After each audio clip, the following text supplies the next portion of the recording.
ఆస్ట్రేలియాలోని సిడ్నీలో బాండీ బీచ్ లో ఉగ్ర దాడి జరిగింది. ఇద్దరు ముష్కరులు యూదులే లక్ష్యంగా కాల్పులు జరిపారు సార్. వీరిలో ఒకరిని పోలీసులు అదుపులోకి తీసుకుంటే మరొకరు చనిపోయినట్టుగా వార్తలు వస్తున్నాయి. మొత్తం ఈ ఘటనలో 12 మంది యూదులు చనిపోయినట్టుగా ఇప్పటి వరకు ఉన్న సమాచారం సార్.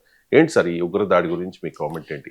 తాజాగా టైమ్ మ్యాగజైన్ లో వచ్చింది 16 వరకు చనిపోయారు. 16 పెరుగుతోంది. ఇంకా మొదలు ఏ రూపంలో ఏ కారణం రీత్యా జరిగిన తీవ్రవాద దాడిని ఖండించాల్సిందే. ఇక్కడ అది మానవత్వంపై దాడి. రీజన్స్, కాజెస్ ఇవన్నీ మనం డిస్కస్ చేసుకోవచ్చు ఎప్పుడైనా. కానీ దానికన్నా ముందు అది ఏ కారణం రీత్యా జరిగినా, ఎవరు చేసినా, ఎక్కడ చేసినా దాన్ని తీవ్రంగా ఖండించాలి. ఎందుకంటే ఇది మానవత్వానికి అంగీకరించాల్సిన అవకాశమే లేదు.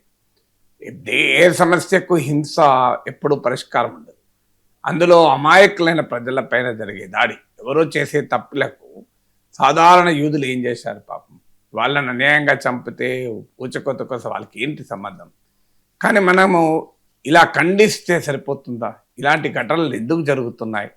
దీని వెనకాల ఉన్నటువంటి కారణాలని పరిష్కరించకుండా కేవలం ఖండిస్తే సరిపోదు. అందువల్ల మనకు బుద్ధుని బోధనలో ఒక సూత్రం ఉంటుంది. మనము ఏదైనా ఒక దాన్ని ఎలా చూడాలి అనే అంశంలో బుద్ధుడు ఎంత గొప్పగా చెప్తాడంటే, దేనికైనా మొదలు కారణాలని కనుక్కోండి, అన్వేషించండి, వాటికి పరిష్కారాలు చూడండి. అది ఒక అంశాన్ని చూసే విధానము అంటారు. అందుకే మీకు బుద్ధిస్ట్ కంట్రీస్లో వాళ్ళు ఈ వెస్ట్రన్ మెథడాలజీస్, పరిశోధనా పద్ధతులైన పాజిటివిజం ఇలాంటివి కాకుండా they generated their own research methodologies. అంటే బుద్ధుడు చెప్పిన ఈ సూత్రాల ఆధారంగా, అంటే ఒక దాన్ని ఎలా అర్థం చేసుకోవాలి అన్నప్పుడు ఎవరో చెప్పారని, ఏదో గ్రంథంలో ఉందని, ఏదో ఒక పండితుడు చెప్పాడని కాదు, దాన్ని మీరు స్టడీ చేయండి దాన్ని అని. అలా ఎందుకంటే అలా చూడకపోతే ఏమొస్తాడో ఖండిస్తాం. మన పని ఖండించుకుంటేనే ఉంటాం. అందుకే ఈ ఘటన వెనకాలన్న కండిషన్స్ ఏంటి, ఏ పరిస్థితులు ఈ ఘటన కారణమయ్యాయి, మరి ఇది ఆలోచించాల్సిన అవసరం.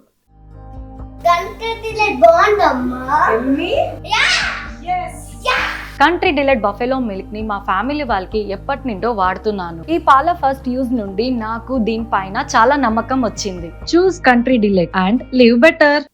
సో దీనికి ఆస్ట్రేలియాలో 28 మిలియన్ పాపులేషన్, 2,80,00,000 ఆస్ట్రేలియా జనాభా. ఇందులో 1,17,000 మంది యూదులు ఉంటారు ఆస్ట్రేలియాలోనే డెమోగ్రఫీని. సో జ్యూస్ ప్రపంచంలో చాలా దేశాల్లో ఉంటారు. మీకు సిగ్నిఫికెంట్ నెంబర్గా ఉన్న కంట్రీస్లో ఆస్ట్రేలియా ఒకటి. సో మీకు అమెరికాలో జ్యూస్ కమ్యూనిటీ చాలా పెద్ద community. So even Russian speaking juice community కూడా ఉంది. మీకు పెద్ద ఎత్తున ఇజ్రాయెల్కు వలస వెళ్ళే వాళ్ళు రష్యన్ జ్యూస్ కూడా ఉంటారు. అందుకే ఇజ్రాయెల్లో one of the largest spoken లాంగ్వేజెస్లో హిబ్రూ లాంగ్వేజ్ కాదు, రష్యన్ లాంగ్వేజ్ కూడా one of the significantly spoken language. Russian speaking Jews Israel ఆర్మీలో కూడా ఉంటారు. సో అందువల్ల మీకు జూయిష్ కమ్యూనిటీ ప్రపంచవ్యాపితంగా ఉంటారు. అందులో మీకు ప్రధానమైన దేశాలు ఆస్ట్రేలియా ఒకటి. వారు ఈ బీచ్లో ఫెస్టివల్, అన్ఫార్చునేట్లీ ఏంటంటే ఆ ఫెస్టివల్ ఇబ్రూ మీనింగ్ కాకుండా తెలుగు మీనింగ్ ఏంటంటే ఏ టైమ్ ఆఫ్ జాయ్ అని, అంటే ఆనందంగా ఒక ఫ్యామిలీస్ కలిసేటువంటి ఒక సమయం. సరిగ్గా ఆ టైమ్ ఆఫ్ జాయ్లో it has become time of sorrow, విషాదంగా మారింది. సో ఇది సడన్గా జరిగిన ఇన్సిడెంటా? సో ఎప్పుడు కూడా ఒక ఇన్సిడెంట్ను మనము దాని క్వాలిటేటివ్ టర్న్ వచ్చినప్పుడు గుర్తిస్తాం. కానీ ఆ ఇన్సిడెంట్ జరగక ముందు ప్రాసెస్ ఉంటుంది. మీడియాలో కూడా లోపం ఏంటి అంటే you only look at events, కానీ ప్రతి ఈవెంట్ వెనకాల ఒక ప్రాసెస్ ఉంటుంది. మీకు ఎనీ ఈవెంట్ తీసుకోండి, మన ఆరోగ్యం సడన్గా హార్ట్ అటాక్ వస్తుంది అనుకుంటారు.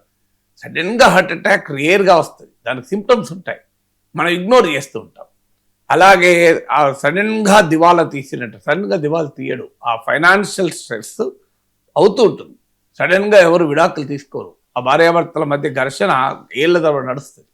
Any event will have a process. ఒక నీటిని మరగబెట్టినప్పుడు ఆవిరిగా మారడం ఒక ఈవెంట్, కానీ ఆ 100 డిగ్రీల సెంటిగ్రేడ్ వరకు వేడి కావడం ఒక ప్రాసెస్. దీన్నే ప్రాసెస్వల్ జర్నలిజం అంటారు. అన్ఫార్చునేట్లీ జర్నలిజంలో ఉన్న బలహీనతల్లో ఈ ప్రాసెస్వల్ జర్నలిజం లేకుండా ఈవెంట్ అబ్సెషన్ ఉంటుంది. ఇప్పుడు ఆ సిడ్నీలో జరిగినటువంటి ఈవెంట్ పైన మన ఎంటైర్ ఫోకస్, మీరు ఎంటైర్ మీడియా చూడండి.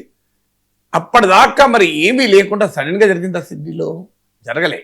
ఇదే సిడ్నీలో 3 నెలల క్రితం వరల్డ్ వైడ్గా 7 హైయెస్ట్ జ్యూయిష్ పాపులేషన్ ఉన్న కంట్రీస్కి చెందిన నాయకుల సమావేశమై ఆస్ట్రేలియాలో ఈ యాంటీ సెమెటిజం అంటారు, అంటే యూదుల వ్యతిరేక భావజాలం పెరుగుతోంది, ఇది ప్రమాదకరమైన పరిస్థితులు దారితీయొచ్చని హెచ్చరించారు. ఇదే సిడ్నీలో, మళ్ళీ వేరే చోట కాదు, ఇదే సిడ్నీలో ఒక బేకరీపై దాడి జరిగింది. ఇదే ఆస్ట్రేలియాలో ఒక Jewish school, very oldest Jewish school పైన దాడి జరిగింది. ఒక జూయిష్ కమ్యూనిటీ ఉన్న ఏరియా పైన దాడి జరిగి 10 కార్లను ధ్వంసం చేశారు.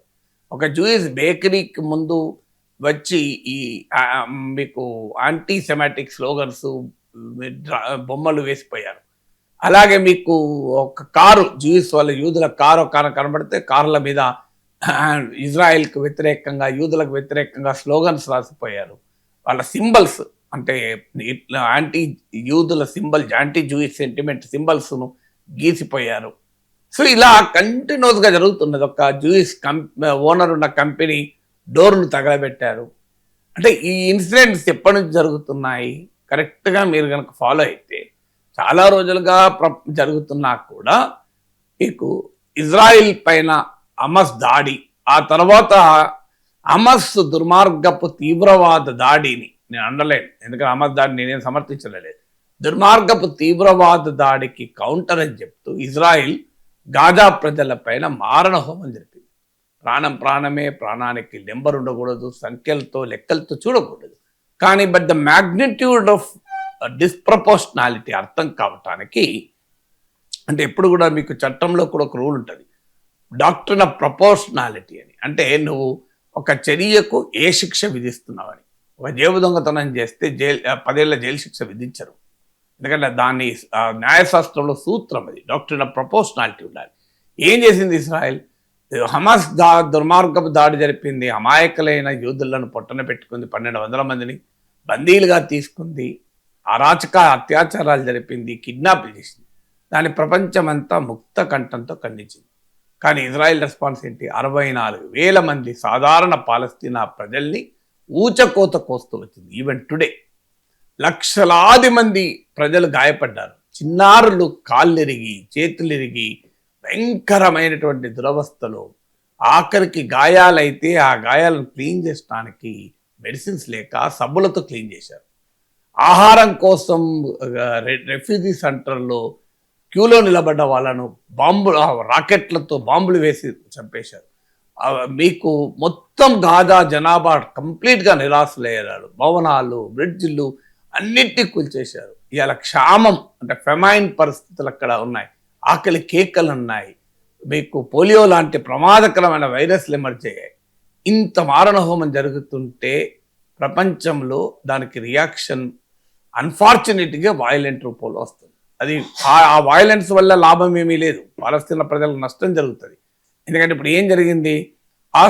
ఇటీవల కాలంలో ఈ ఇజ్రాయెల్ మారణ హోమాన్ని ఖండిస్తూ ప్రపంచంలో అనేక వెస్టర్న్ కంట్రీస్, ఇప్పటిదాకా జూయిష్ యూదులకు మద్దతుగా ఉన్న, ఇజ్రాయెల్కి మద్దతుగా ఉన్న అనేక దేశాలు పాలస్తీనా గుర్తించడం మొదలైంది.